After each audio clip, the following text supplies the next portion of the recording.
നമസ്കാരം. ഒരു വാർത്താ വിശകലന വീഡിയോയിലേക്ക് സ്വാഗതം. നിങ്ങൾ ഒരു ചോദ്യം കേൾക്കുകയാണ്. ആ ഒരു ചോദ്യം ഇങ്ങനെയാണ്: ഒരു നല്ല മനുഷ്യനാവാൻ വേണ്ടി എന്ത് ചെയ്യണം? വ്യത്യസ്തമായിട്ടുള്ള ആൻസറുകൾ നമ്മൾ കൊടുക്കും. നമ്മുടെയൊക്കെ പെർസ്പെക്റ്റീവുകളിൽ പല വ്യത്യസ്തതകളുണ്ട്.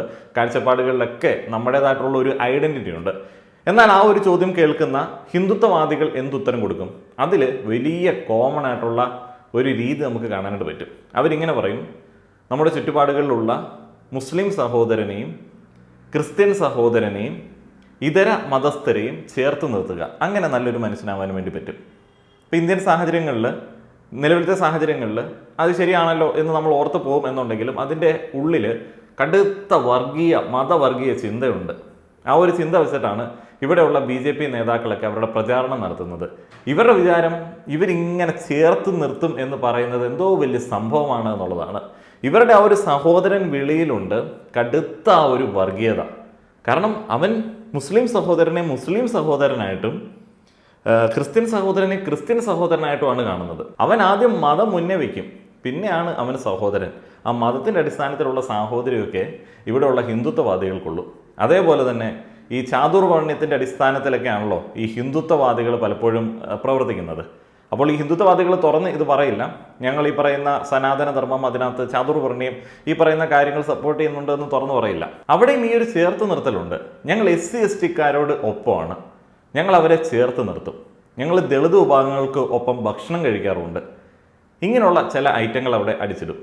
ഈ ഒരു സാധനം അടിക്കുന്ന സമയത്തും പുറത്തേക്ക് വരുന്നത് കടുത്ത വേർതിരിവാണ്. SC/ST നേതാക്കൾക്കൊപ്പം ലഞ്ച് കഴിക്കുന്നു എന്ന് പറയുന്നത് ഒരു തെറ്റായ കാര്യമാണോ? ഞാൻ ക്രൈസ്തവ സഭാ നേതാക്കൾക്കൊപ്പം പ്രാതൽ കഴിച്ചിട്ടുണ്ട്. ഞാൻ ധീവരസഭ നേതാക്കന്മാർക്കൊപ്പം പ്രാതൽ കഴിച്ചിട്ടുണ്ട്. ഞാൻ വിശ്വകർമ്മ സമുദായ സംഘടനാ നേതാക്കൾക്കൊപ്പം ഉച്ചഭക്ഷണം കഴിച്ചിട്ടുണ്ട്.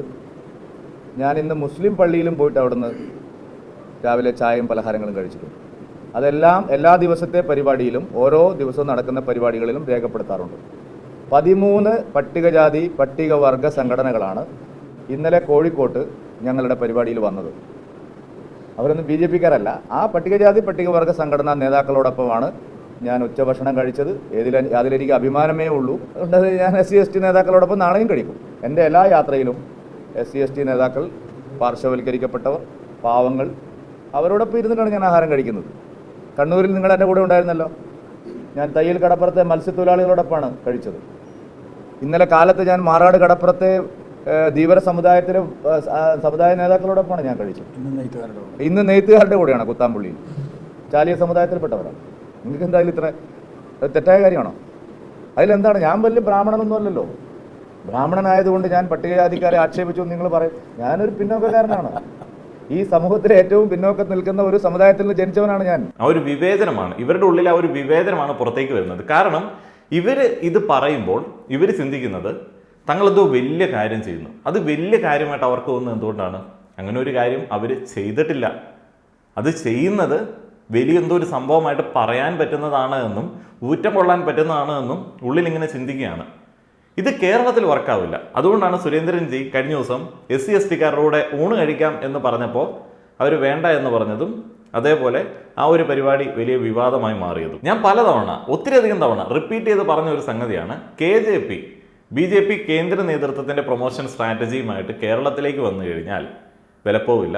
അത് ആകെ മൊത്തത്തിൽ നാണം കെടും. അതുകൊണ്ട് തന്നെ നോർത്തിൽ ഉപയോഗിക്കുന്ന പ്രൊമോഷൻ സ്ട്രാറ്റജി, ദളിതർക്ക് ഒപ്പം ഇരുന്ന് ഭക്ഷണം കഴിച്ച് ഫോട്ടോ പ്രചരിപ്പിക്കുന്നു എന്ന് പറയുന്ന ആ ഒരു സ്ട്രാറ്റജി, എല്ലാ പാവപ്പെട്ടവരെയും ചേർത്ത് നിർത്തുന്നു എന്ന് പറയുന്ന ഒരു സ്ട്രാറ്റജി, പാവങ്ങളുടെ വീട്ടിൽ വന്നിട്ട് മൂടി ചായ കുടിക്കുന്ന ഒരു സ്ട്രാറ്റജി, അത് കേരളത്തിൽ നടക്കില്ല.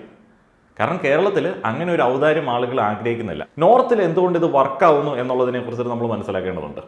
ഈ നോർത്തിൽ സ്റ്റേറ്റുകൾ, അവിടെയുള്ള ഗ്രാമങ്ങൾ, അവിടെയുള്ള തദ്ദേശ സ്വയംഭരണ സ്ഥാപനങ്ങൾ, അവിടെയുള്ള പ്രാതിനിധ്യം ഒന്ന് എടുത്തു നോക്കണം. താഴ്ന്ന ജാതി എന്ന് ഇവർ പറയുന്ന ആളുകൾ ആരും ഈ തദ്ദേശ സ്വയംഭരണ സ്ഥാപനങ്ങളിൽ വലിയ പ്രാതിനിധ്യം വഹിക്കുന്നില്ല, അല്ലെങ്കിൽ പൊതു ഇടങ്ങളിൽ ഒരു ലീഡർഷിപ്പ് എന്ന് പറയുന്ന ഒരു കാര്യം ചെയ്യുന്നില്ല.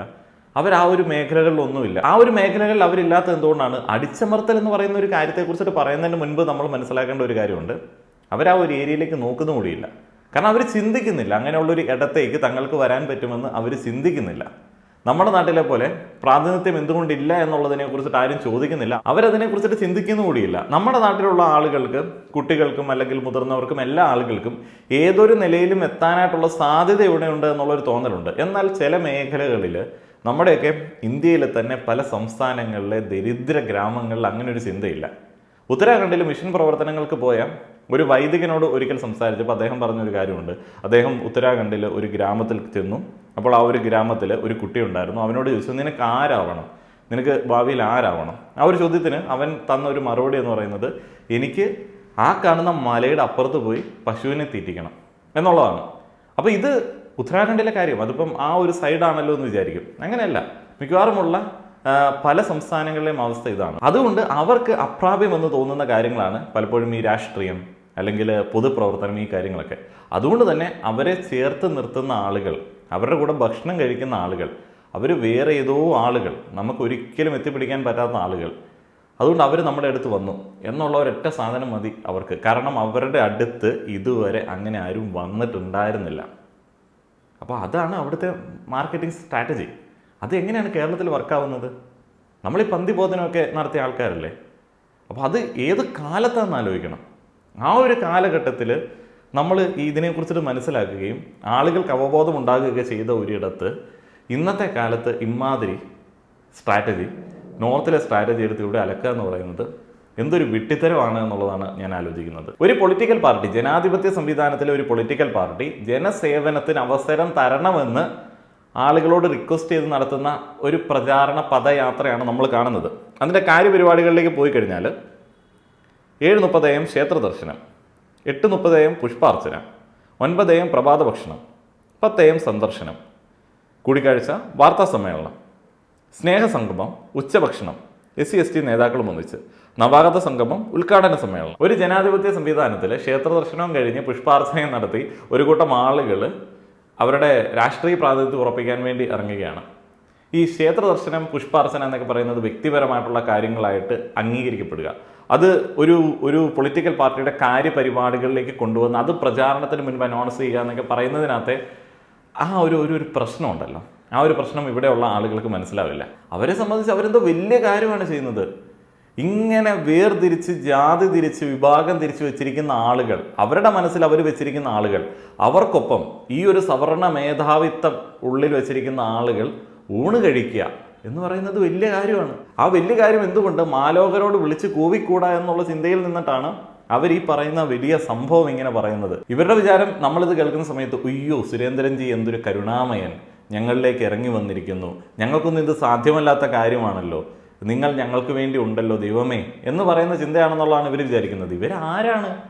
ഈ കഴിഞ്ഞിടയ്ക്ക് മേജർ റോയ് വീട്ടിൽ നിസ്കാരപ്പായ ഉണ്ടെന്ന് പറഞ്ഞൊരു നമ്പർ ഇറക്കിയത് കണ്ടില്ലായിരുന്നു. അപ്പം ഇവരെല്ലാം പറയുന്നത് എങ്ങനെയാണെന്ന് വെച്ച് കഴിഞ്ഞാൽ ഇവിടെ എല്ലാം വേർതിരിവാണ്. എന്നാൽ ഇവരാണ് ഈ വേർതിരിക്കുന്നത്. ഞങ്ങൾ നിങ്ങളുടെ കൂടെ നിൽക്കാം, ഞങ്ങൾ നിങ്ങൾക്ക് സംരക്ഷണം തരാം, ഞങ്ങൾ ചേർത്ത് നിർത്താം, നിങ്ങളുടെ കൂടെ ഊണ് കഴിക്കാം, ഞങ്ങൾ കെയർ ഏട്ടായിമാർ.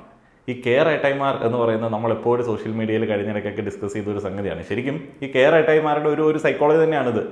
അവർ വിചാരിക്കുന്നത് അവർ സംരക്ഷണം കൊടുത്തില്ലെങ്കിൽ ഇവിടെ ആർക്കും ജീവിക്കാൻ പറ്റില്ല. അതിൻ്റെ ചിന്ത എവിടെ നിന്നാണ് വരുന്നത്? മേധാവിത്വ ചിന്തയാണ്. നമ്മൾ മറ്റേ ആൺ മേൽക്കോയ്മയെ കുറിച്ചിട്ട് പറയുമ്പോൾ ഇത് മറ്റേ സവർണ മേൽക്കോയ്മ. അല്ല, ഞങ്ങളല്ലാതെ ആരിവരെയൊക്കെ ചേർത്ത് നിർത്തും? ഞങ്ങൾ മറ്റേ ഭരണ നേതൃത്വം അല്ലെങ്കിൽ ജനിച്ചപ്പോൾ തന്നെ അങ്ങനെ ആയിട്ടുള്ള ആളുകളാണല്ലോ. ഇതാണ് ഇവരുടെ ആ ഒരു കടുത്ത വർഗീയ ചിന്ത എന്ന് പറയുന്നത്. ഇതിങ്ങനെ പുറത്തേക്ക് വരും. ഇത് അറിയാതെ വരുന്നതാണെന്നൊന്നും പറഞ്ഞിട്ട് കാര്യമില്ല. ഇവർക്ക് ഇത് ഒളിപ്പിച്ച് വെക്കാനായിട്ടും അറിയത്തൊന്നുമില്ല. കാരണം അത് നോർമലായിട്ടാണ് അവർ ചിന്തിക്കുന്നത്. അത് നോർമലായിട്ട് ചിന്തിക്കുന്ന ഇടങ്ങളിൽ നിന്നിട്ടാണ് ഇത്തരത്തിൽ SC/ST നേതാക്കൾക്കൊപ്പം ഭക്ഷണം കഴിക്കുന്ന രീതികളൊക്കെ വരുന്നത്. സുരേന്ദ്രനെ പോലുള്ള ആളുകൾക്ക് SC/ST എന്ന് പറഞ്ഞാലേ പറ്റത്തുള്ളൂ. അവരുടെ സംഘടനാ നാമമോ അല്ലെങ്കിൽ വേറെ എന്തെങ്കിലും ഒന്നും ഉപയോഗിച്ച് ശീലമില്ല.